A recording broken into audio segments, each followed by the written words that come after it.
Hello and welcome everyone. So I was stealing paper from the copier as you do at the office, and I grabbed the adjacent. Today I get to do, and I just put one big thing, learn from y'all. So I'm really excited to be here. I'm Jen Riggins. I am your guide and host. And I think it would only be appropriate to those on the West Coast that in introducing yourselves for this discussion, I think we should go from the latest in the day to the earliest in the day. So I'm going to say Laura, Helen, then Abby, then Kathryn, then Akshaya. Just so y'all, you've got your thank you, everyone, for joining at all times of day. So if you can introduce yourself, and then if you can also, just as kind of a warm-up question, what's the most interesting question you have asked a developer on a team?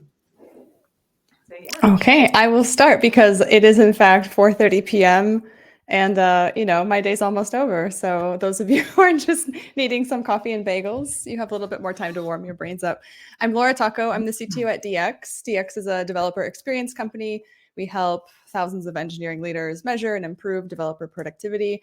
I have personally been working in developer tools, CI/CD infrastructure, containers, distributed systems for 13 years now, I think. I did the math. And so I love developer tooling and platform engineering back before it was called platform engineering. And I'm super excited to have this conversation with five extra really smart people. So Helen, I'll pass to you. Oh, sorry, my question. I think the most interesting questions have the most interesting answers. And so one that I like to ask is, what have you tried already? Because I'm always surprised. Thank you, Laura. Hi, everyone. I'm Helen Greul, and I work within Platform Unit at Spotify, where I lead the team working on Backstage, the project that has put internal developer portals on the map and established them as a product category. And I'm excited to be here today to talk about that in context of platform engineering and developer experience, since IDPs became an essential part of that story. And I'm truly grateful and humbled to be sitting next to some of the role models that I've admired and followed for so long. So sending some extra love to my co-panelists today. When it comes to the question that I oftentimes ask developers, it's not the flashiest one, but probably the one that gave me the most insights is what needs fixing.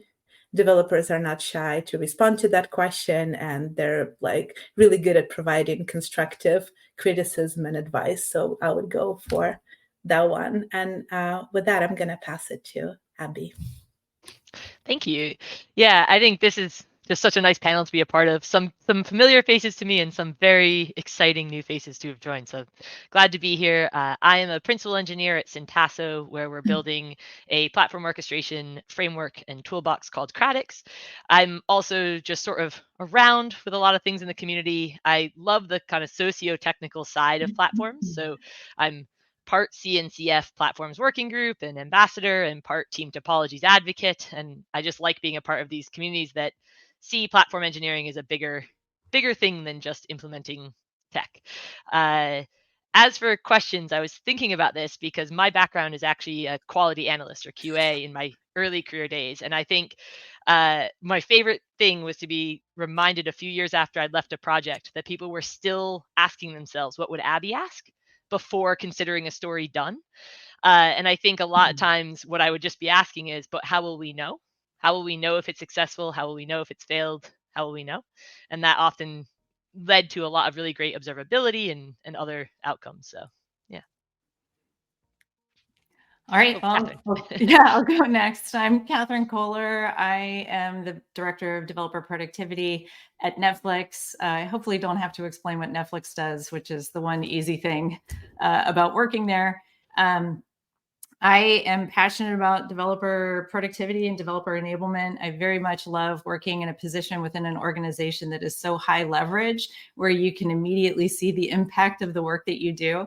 And the question I like to ask is largely around what work excites you, because retention and having people stay and continue to work on their, not everything can be amazing that we work on all the time, but making sure that some part of that is captured in their day-to-day is where I like to poke. And I'll go over to Akshaya. Thanks, Kathryn. Hi, everyone. My name is Akshaya.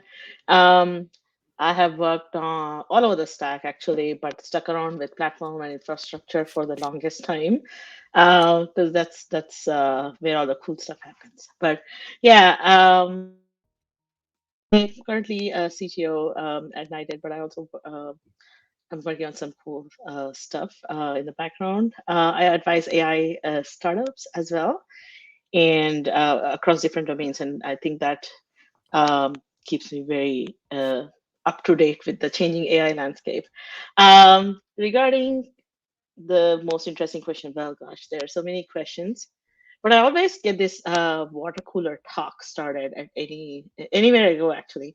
I ask people, how do you feel about the integration of AI tools like GitHub Copilot in your code review process, and what impact do you think that could have on improving both the quality and the efficiency of the code reviews? And I think this conversation usually lasts for 1 hour or 2 hours, depending on who the person is. But yeah. Yeah, all of them are quite qualitative questions, open-ended, which is a really great way to start. I'm not sure if it scales, but I think it's really good. And it's all about conversation. So that's what we're here today. If you're just joining, we're talking about actually measuring developer productivity and measuring developer experience, which is a qualitative and quantitative journey. But if we're building things for developers, it may be interesting to see if they like it and to see if they want to stick around at your company, and because they're your customers. So for those that maybe you're just joining and missed this whole fantastic week of PlatformCon, but don't worry, you didn't miss it. Well, maybe you missed the London one for a bit, but everything else is on the YouTube. So definitely check it out. But how do we define platform engineering, and what makes it so different from all that other software that our customers are building?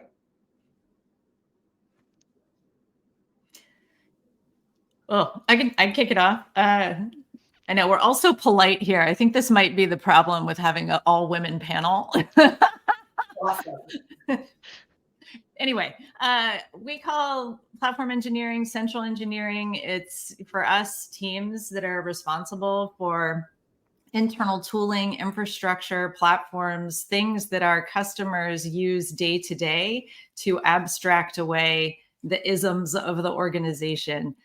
So things that they can extend and build upon, things that remove all of the heavy lifting that you need to do within the organization to get online, to start deploying things, to get your business logic pushed out to the world. So that's how we define it. Yeah, I think one of the really interesting things of what you're saying is that it does usually stay internal to an organization, right? And what that means is that there is a finite group of people that you're going to be targeting. And in some cases, that might be tens of thousands of people, just to be clear. This isn't a very small group in some organizations, but there's still a very finite group. And they are a captive audience, whether or not you want to treat them like customers that you need to kind of court and bring into your product. The reality is it's a finite group that is captive. And so sometimes some of the ways in which we build that software reflects that reality. But one of the really good things is that I'd say business goals are pretty evergreen, right? Mm-hmm. The ability to be more efficient, be faster, be, safer in how you deliver, save money on the building side and increase revenue on the selling side is things that it's going to be true for businesses for years on end. And so you can set North Stars really easily on internal platforms, because those are things that are going to be true for your organization, and your priorities might shift a little bit, but those are going to be true probably for quite a durable period of time. So, But platforms have been around as long as software. So why now? Why is this happening now? Why do we have this big old conference about it?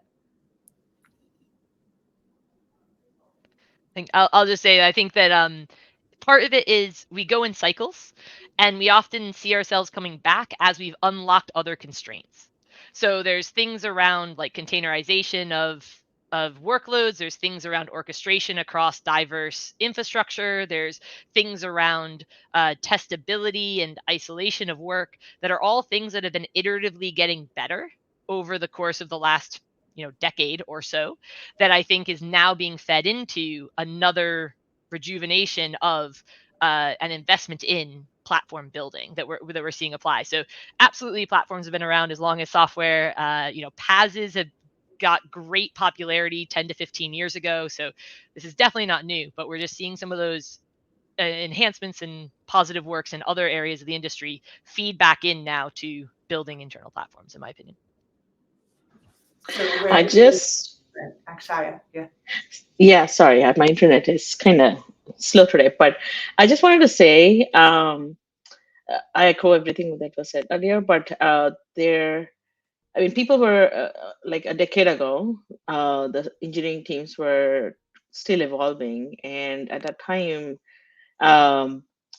everybody tried to do everything. But over the period of time, I think the scope of the platform engineering team just diverged quite a lot on building and maintaining the foundational infrastructure and services that support the entire development life, as opposed to other functions like application development or mobile engineering, or focus on front end and specific software products, right? So, I was building something firsthand for Intuit at that time, and we were doing everything: mobile engineering, platform engineering, cloud storage, database, and it was like the lack of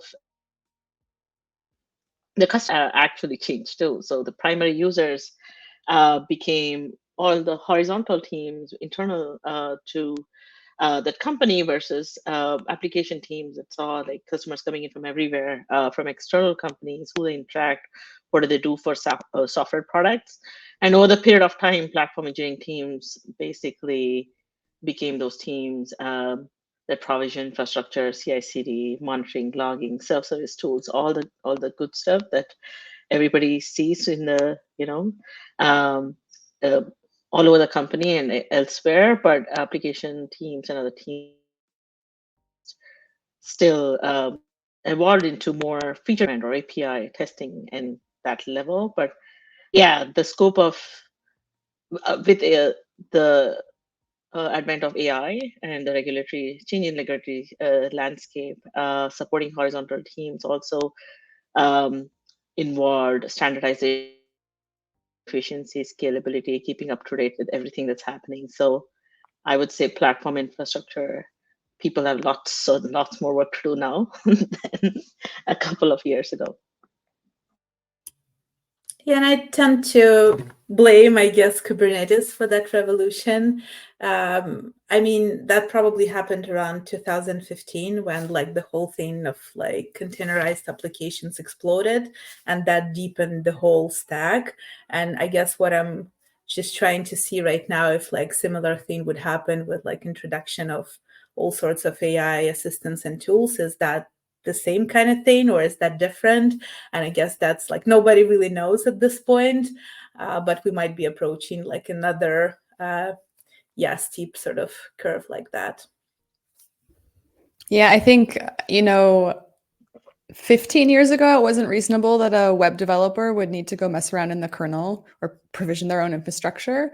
But now that's like a totally normal thing. And so we had, like Abby said, we have like all these little small fragmented tools, and then we consolidate. And then that problem set is fairly solved. And then we have to go innovate in all these other small fragmented tools, and then we consolidate again. And sometimes that cycle takes 5 years, and sometimes it takes 10 years. But remember, like AWS, cloud computing, like could barely drive a car in Europe. It's like, in container years, it's a long time ago, but it actually hasn't been that long since more massive adoption, and for this fragmentation to have to come back to a point of consolidation, which is what I think we're seeing now. Because now that problem of fragmentation causes pain in our orgs, and so we need an in-house team to do it in a better way, in a more platform as a product kind of way. Yeah. For the companies that are lucky enough to have enough folks to have that internal team. But I love that visual of expand and then contract. It's kind of like an accordion, you know? It's very interesting though, because they kind of need it. Even the little teams, especially. I've spoken to teams of 20 or 30 that really are doing platform engineering first, if that's a strategy, or we can coin it today. And I think part of that is doing more with less. And I don't just want to focus on the staff side, but it's also we are all guilty as individuals, including for a couple companies in the room, of having subscription fatigue. And with that in mind, so do companies with SaaS and cloud providers. And let's be honest, a developer shouldn't be expected to know all this, but especially they may not be the best at managing it. AWS is likely better at managing your cloud more efficiently than a developer training on that. That's not delivering value to the end user.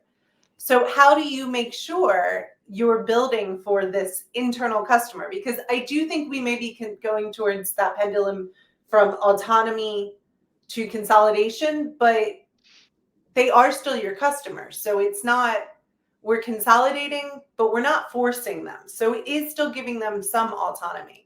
So how do we treat them as a customer? We have a very strong culture within Netflix of freedom and responsibility. And as a platform team, that keeps you on your heels, or on your toes, not on your heels, making sure that you're building the right thing for the customer and staying close to the customer throughout that experience, because they could pick something else, or they could go and build on their own, which is exactly the anti-pattern that we don't want to see, because it's not very scalable, and it's not very cost effective either. So making sure that we are really understanding the customer's needs, not just the customer's wants, but what do they truly need to get their work done, and staying super close to them as we're going through our development process. And if they start to diverge from what we call the paved path or the paved road, try to move them back onto it and really sell the implications. And what do you get for free? Effectively by being on our platforms. So we have to be delightful, or as close to delightful as we can be in what we own and operate, so that we can ensure that people want to use it. How do you distinguish between a need and a want? Oh, goodness. That's where I bring along my handy product manager. Well, it's really iterating, giving it to folks, seeing if they're actually finding utility, and having some good metrics around, is it sticky? Are they adopting it? If not, adjusting relatively quickly to identify. People are really great at saying what's painful and what they don't like, but it's really hard to articulate what will fill that gap or what will close that customer gap for people. So really staying close and watching how people are engaging with your products is important. Yeah, big +1 to hitting people with carrots, I guess, and just like making it as good that they would chase you for more. But I guess like gamifying also goes a long way when it comes to like strategy. Who doesn't want a green check on a scorecard, right? Like there is a certain appeal to that, and that's what we heavily use. But when it's like not helping, and our standards are also quite high when it comes to internal tools adoption. If it's less than 90%, then something isn't working. Then it's hurting our defragmentation goals. So we're really, really keen on like getting certain things to adoption. And when it comes to adoption, inner sourcing is also like quite powerful tool, because it's not only like, it's not platform's code, it's Spotify's code. So if something like isn't quite working for you, you might as well submit a PR, or like just, yeah, make your feedback be heard in that way. So yeah. I think one, +1 to feedback. But yeah, that was a core success of why some tools basically ended up with better adoption, like continuous feedback loop. I don't think we could do anything without co-design session, collaborative development that that was a part of the process. We also used to release the beta testing to a group of internal developers before we release anything elsewhere, primarily, at other places where I worked, like GitHub. And every time we did that, we gathered accuracy, usefulness, bugs, encounter, like all the stuff that could go into the roadmap.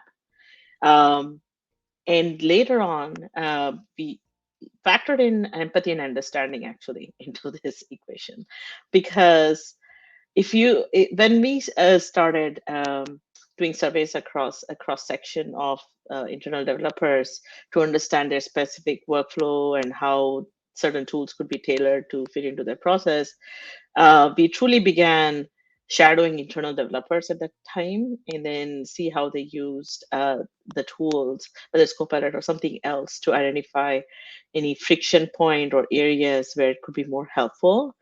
And to answer the other question, the need versus want, I would say, just look at the consequence of absence there. So think about what would happen if this functionality or this thing did not exist, or this tool did not exist.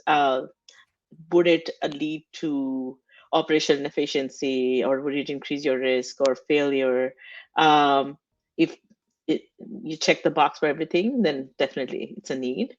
But if it leads to missed opportunity or minor optimizations, it just goes back into the thing that my PM would like to hear is factor in stakeholder feedback. Right? So a need, according to them, would primarily sound like, high priority items that is required by multiple stakeholders. I think that's the more conventional way, but yeah, I look at infrastructure resilience and a bunch of other things before we actually think about putting it in a roadmap. I think sorry, Laura. I think you went off mute before. Go first. Okay. Well, I was going to say something about what you said, Abby, about the captive audience. And I think it's such a unique piece of platform engineering, because on one hand, it is a captive audience. They don't have another choice, but do they? And I think Kathryn had mentioned something about this population being very hard to please. And when you think about it, like, professional chefs don't fill their dining rooms with other professional chefs who know that they can just go build or go make something just as delicious, or be tempted to not eat the restaurant food because they know they can make food just as good at home. And so I think the point about captive audience is so critical, because it's not just a captive audience, but it's one of your peers who have the tools and the skills and maybe not the remit, but they will do it anyway to go build something on their own. Mm-hmm.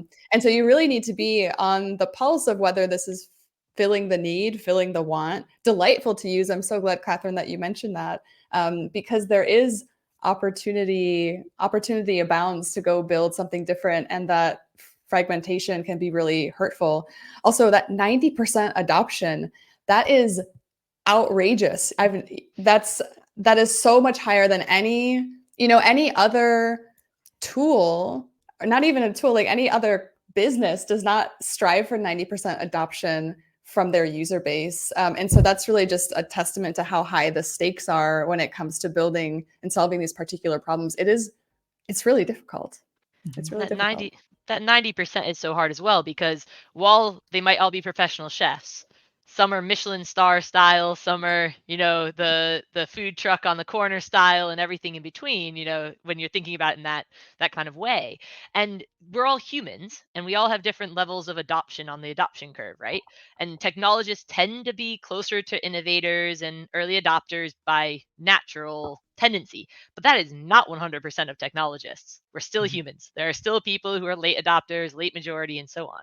That's true of our organizations and our colleagues who will be using the platform. So what I'm seeing really interesting in the trends today is this idea that a monolithic solution that is going to capture 90% of our engineers with a single swipe is unlikely. So what we're trying to build is this sort of composition and decomposition idea where people can sort of enter at the abstraction layer that's right for them. yet it's all still sort of similarly managed, similarly kind of operationalized, so that even if people are choosing not to take the one button click top level abstraction solution, the pieces they're pulling in together to be able to build their more custom need Michelin star style chef solution are still on the golden path of the organization. They're still secure by the organization. They're still cost optimized by the organization and supported by the operational challenges that the organization's trying to offload from the application developers. So Really well said. And yet nothing you all described sounds easy to measure. We're not just talking about, most platforms before platform engineering have really just focused on one of the three legs of an organization, the technology. Now we're talking people and processes. We're talking a lot of conversations and qualitative interviews. Plus we're talking quantitative.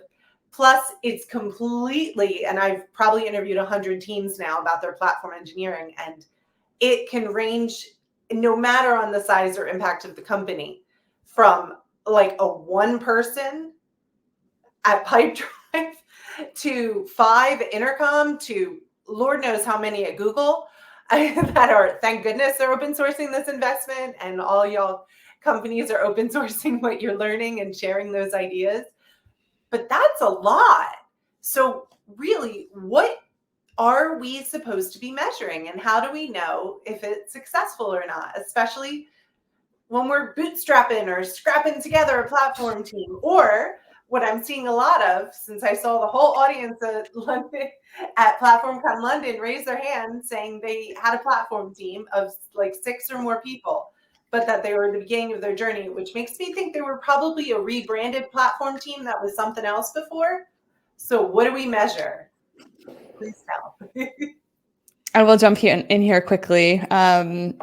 I think one of the fundamental questions that a lot of teams skip over is that we're going right to the measurements and we're not thinking about what productivity actually means for our companies. Because I can guarantee that productivity at Netflix is quite different from Akshaya's new super secret stealth startup. They're operating on such a massively different scale. And so to copy and paste Kathryn's list of productivity measurements and put it onto a smaller company just doesn't make sense. Like, my personal trainer runs ultra marathons. I feel great because I ran a 5K yesterday. It would be absurd for me to feel bad about myself because, oh, thank you, to feel bad about myself or try to hit her goals. It's all about context. And I've worked with hundreds and hundreds of organizations and leaders. And when someone comes to me is like, oh, we did this and it didn't really work, and can you help us kind of trace back some of the stuff and kind of do it over again? Guaranteed that they did not have the question of what does productivity actually mean for our company, for this part of our company, in the size and stage and the current financial goals that we have. Context is so important. And so start there, have that conversation, and then we can figure out, given that set of that worldview, what signals might you seek out in order to confirm that you're on the right track, or to be able to know when you're on the wrong track, a la what would Abby ask? When do you know when it's broken? Yeah. Laura, I love that so much. We use 2 words within Netflix productivity. Do we simplify and do we accelerate? And what are the measures around those things that we can apply, which is highly, highly contextual and kind of a profound question, right? Did we reduce your toil in what we just built? Did we make this thing faster for you? So I love the context awareness. It is so different. And congrats on your 5K. Crushing it. Thanks. Yeah, I think I know that every engineering leader is like, hey, we don't have a lot of time. We want to have a list of stuff that we can take away, because maybe it's Dora metrics that just trained us, here's the list of stuff to go measure. Or there's so many other parts that are, code is right or it's wrong. It tests pass or it doesn't, it compiles or it doesn't. And we look for that same thing with productivity. But to Jen's point, this is not just touching technology, it's touching people and process and a lot of things that are messy and irrational.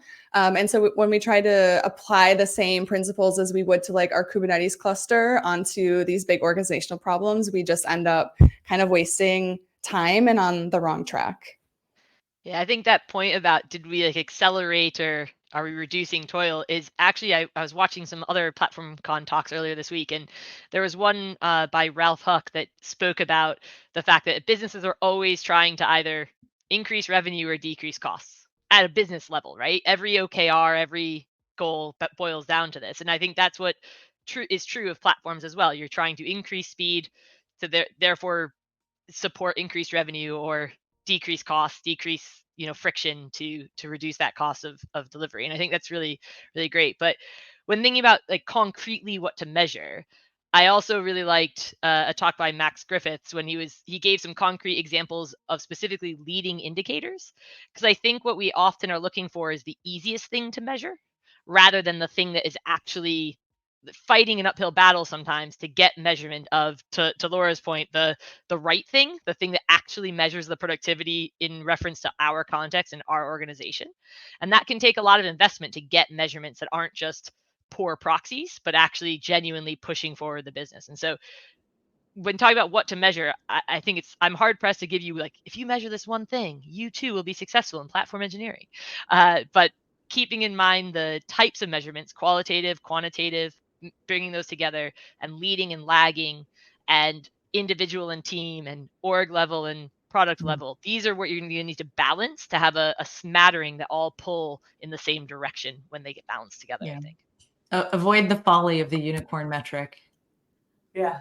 Yes. So how productive do you feel in your work this week is not a bad trending metric to have across the board.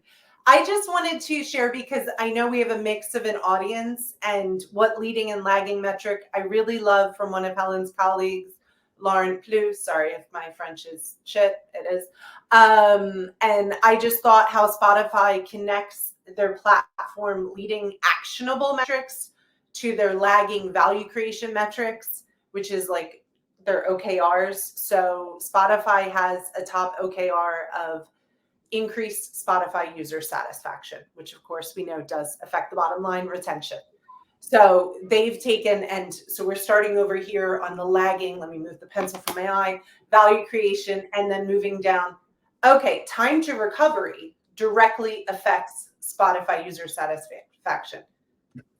Then SRE, software site reliability engineering, software reliability efficiency directly affects time to recovery.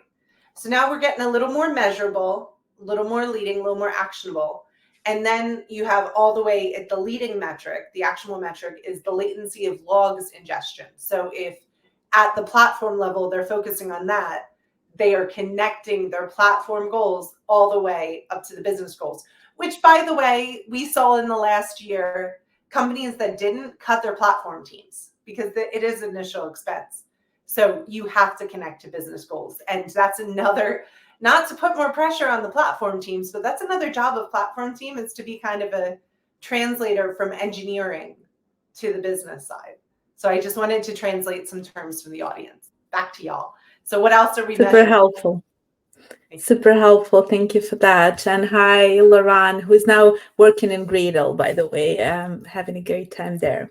But yeah, hard plus one on like in the current economy, it's really, really vital to be able to express the value of platform organization. That's something that we practice quite often between like the platform leadership and executive leadership. And it's like super hard to convey the value of like wait time on the PR, because like it's not really what resonates at that level. But if you're able to connect like a leading and the lagging indicator of like something like a wait time to PR and connect that to like time to market for a feature, this is where like the gold really lies for like conveying the value of the platform. Something like an angle that I really wanted to highlight in terms of like what's helpful to measure when it comes to success of the platform is really the degree of self-serve as like one of the big indicators that like your platform strategy is successful.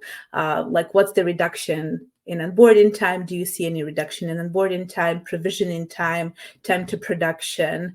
Those types of things are really, really big indicators that you're onto something and you're going in the right direction. How many organizations are truly measuring how long it takes to onboard someone? I'm assuming the Netflix and Spotify's are, But I am curious. I think it's a wonderful thing. And I think the idea of focusing on specifically your new joiners and making them more effective is a great first area. What are some other areas we should be measuring? Because there's so many.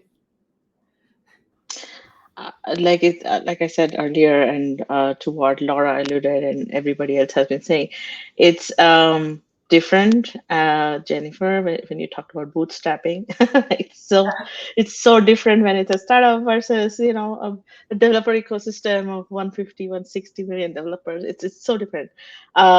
We do measure onboarding efficiency because that directly relates to time to productivity. And we also look at cycle times, the deployment frequency, the lead time for changes, the MTTR is so mainstream. So yeah, but the change failure rate, all of that. But even when it comes to determining, some organizations or companies are more, cognizant about the cost and how much you're spending, people, time, process, technology. So we also look at, scalability and adoption and resource utilization. And with the AI coming in, everything is about the tools, GPS, the flexibility, the adoption rate, usage patterns. Oh my God, like I can go on and on. But yeah, people are talking more about scalability and system performance now than a couple of months ago, I would say, as per my observation. But yeah. Is there anything we shouldn't measure? Yeah, I put lines of code. That's not a great way to measure people's productivity, right? That sort of harkens back to the early aughts or the late 90s, or like time in seat or lines of code. It's just activity, which gives you terrible signal and also disincentivizes good behavior.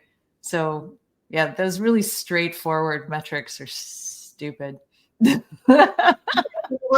summary of your summary of activity is spot on, right? It's outcomes over activity. But I think aside from just activity as a summary of those kinds of metrics, what we're also looking at there is creation.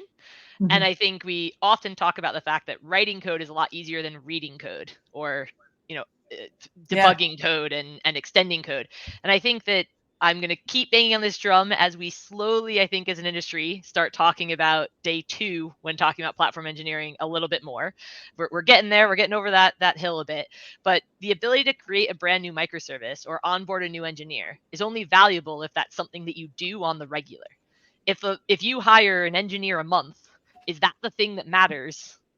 Like highest priority or even less frequently than that? If you have a new microservice every 6 months or so, is that the thing that you need to optimize? Or are you optimizing for possibly hundreds of other services that are out of date and presenting security risks or unable to be updated due to deployment things and things? So I think one of the big things I'd love to see us measure better is that day 2, how far out of date is our services? How, when was the last time everything got updated? Is something still buildable and updatable, and how long does it take for us to find out where we're impacted by security faults or performance faults or other things, and then manage those updates? So yeah, I love a good developer experience survey. I think one of the downfalls of them, if they're only capturing sentiment, is that surprisingly, it's not always the lowest sentiment thing that developers would prioritize to fix first. Yeah. And so there are some aspects of the developer experience, for example, documentation, that is consistently mediocre when it comes to sentiment, just because documentation is really hard to do well. Everyone wants to do documentation better. Surprise, giving people more time to write documentation isn't a whole documentation strategy. There's just so much work to do there. But so you might look at documentation being super low and think, okay, well, that's the thing we're going to fix first, when actually there's something that's like, 75% satisfaction that you could probably take to 90. And that's going to be the thing that actually unclogs whatever is stuck. So sentiment, priority together can offer some very interesting things. And also looking at frequency, it's the same thing you would do in triaging customer issues. Like severity and frequency are things that you want to take into consideration in that, put your product manager hat on. or work with your product manager, because I do believe that platform teams should have product managers, but they can help make sense of the world here so that you're spending your money in the form of developer time in the right places to have the biggest impact without getting distracted by a low sentiment score on a survey somewhere. Yeah. How are we running these surveys? Sorry? How are we running these surveys? How are we measuring? How often are we measuring? Do developers like surveys? Generally, no. Survey fatigue is a real thing. Developers don't like surveys that are not useful for them. So DX, our product is a survey. We design it with the founder of Dora, like developer productivity people. Our surveys consistently have like 90 to 95% sustained participation rate. When I have in my previous roles run engagement surveys or just DevEx surveys, like we're talking maybe 25%, maybe 50% if you're really hardcore with like pinging people on Slack. But that is a barrier to using qualitative data, which is why a lot of engineering leaders will just go to quantitative data because you don't need participation. The hard part is, though, that quantitative data, it's like unobtrusive. You can measure things unobtrusively, but you can't change them that way. And so that's really the sticking part, is that you need your team to be involved. And if you want to change stuff, you kind of have to change the way that you measure to capture the developers and bring them into the fold. I would love to hear from the other 4 practitioners who you have your own teams, and I would love to know what's been successful for you when it comes to actually measuring. Surveys are so hard, and the responses are so varied based on, has the person had their coffee or not in the morning, or they did something just not work for them, right? So getting the right questions in there where you're really drilling down to what's important, making sure that you're not doing it too frequently, but you're doing it frequently enough where you're not missing big holes in company sentiment and things like that, but also just doing more focused conversations with customer groups. We are so lucky to have people inside the building, right? Like, why rely strictly on a survey when you can just, hey, you know what? How are we doing? How are we doing with this particular group? We just rolled this thing out. And then also closing the loop when you get survey responses on something, show people that you're listening and making a difference so they know that their word has weight. I think using different channels for feedback is definite +1, because we can also track over the period of time how things went. I would even say, even with incentivizing the participation, rewards, and quarterly surveys, people still don't take it. What really worked for us was basically getting the feedback from the customers, but also retrospectives, one-on-ones, feedback tools that we integrated into development workflows, and keeping it short and on a scale of 1 to 10, how much are you happy with or satisfied with our CI/CD pipeline? How do you encounter blockers? Just 1 or 2 questions, and keep collecting consistent questions that relate to that over a period of time to measure it, because it's not just a one-off measurement. Yeah, I think, Laura, you said something in one of your recent talks that like measuring and acting is not the same thing. And honestly, like I want a tattoo with that somewhere where people can see it, because it's so freaking damn important. And there is a particular question that we ask in our engineering survey that clearly shows that commitment is basically, do you agree with the statement that meaningful action will be done as a result of this survey? And whatever metric we're using, we ensure that like people know that we're measuring it to improve their experience.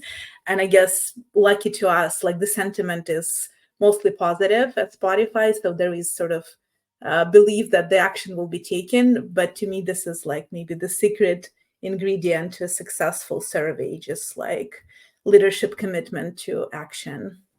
And that's almost measuring trust. I think that's a very interesting measurement. Do you trust that we're doing a good job? That is a serious NPS, but do you trust that we're actually listening is probably something a lot of managers should be measured on as well. Kathryn, you had told me, I don't know when we last spoke and we're last interviewing about Netflix, and this is a Netflix but we should all have these goals. I remember one of the questions I believe you have is, if you left Netflix, would you miss our tooling, or would you be sad to leave our tooling? Which I think is just a beautiful goal for a lot. And hopefully a great retainer for top talent, right? Yeah. How devastated would you be to walk away from this tooling? So one thing we didn't talk about is, how are we measuring? How are we looking at information?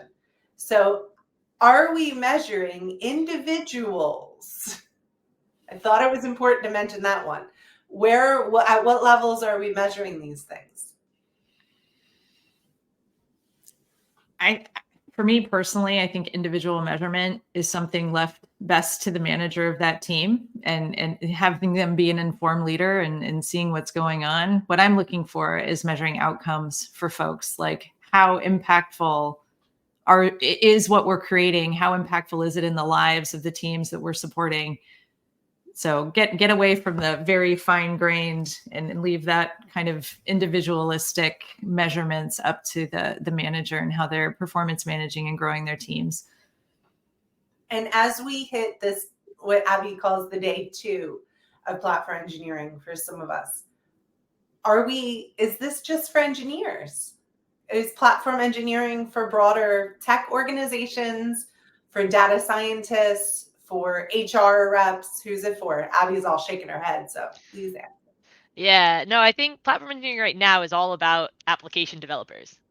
I mean, the whole industry is all about application developers. When you say developer experience, people immediately assume you're talking about a software application developer, when actually there are so many other developers who need experiences, right? Including platform engineers and data scientists and data engineers and all these things. So I think that this is where we have to be focused on the constraint in our system.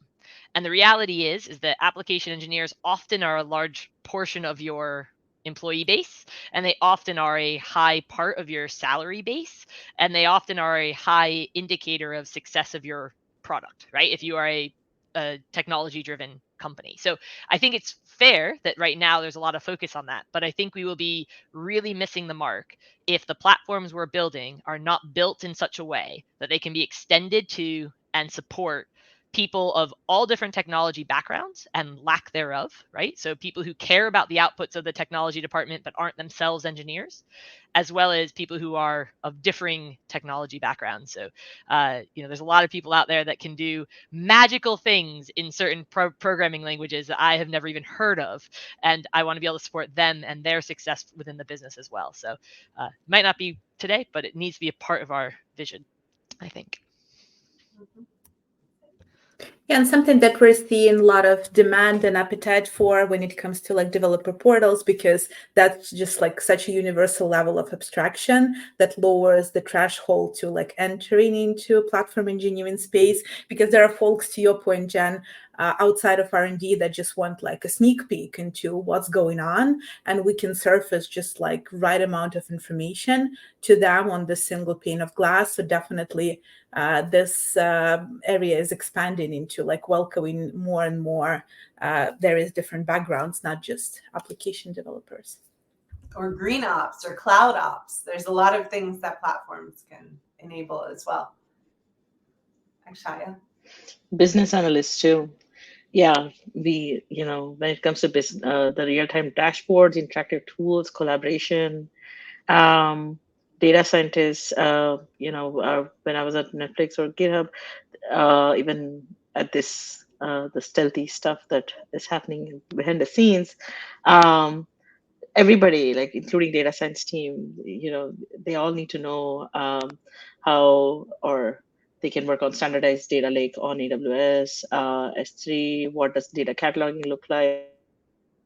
Do ETL automation, self-service analytics, MLOps integrations, and all of that, right?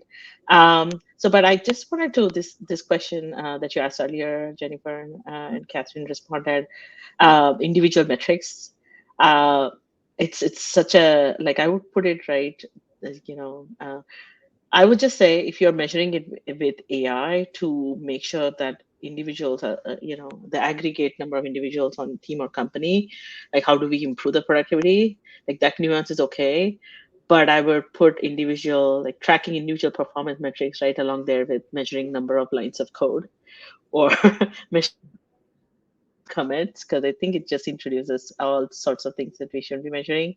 But yeah, I just wanted to put it out there. And yeah. Absolutely. I think at this time, there are people that feel vulnerable, and we don't want them to feel vulnerable because we know happy workers are more productive and create better code. And these are creative workers that maybe just they were left behind in the DevOps or given too much cognitive load. And now we're changing that. So there's an endless way to measure at the team level and above and to find joy. And I found utter joy with all 5 of you. Thank you. Thank you so much. And thank you to our audience. You can find us on LinkedIn. Let's continue this conversation of how to measure in a way that makes everybody have a better developer experience. And thus, that leads to a more productive, financially stable business. But let's focus on the people. Thanks y'all so much. And enjoy the rest of PlatformCon, everybody. Bye.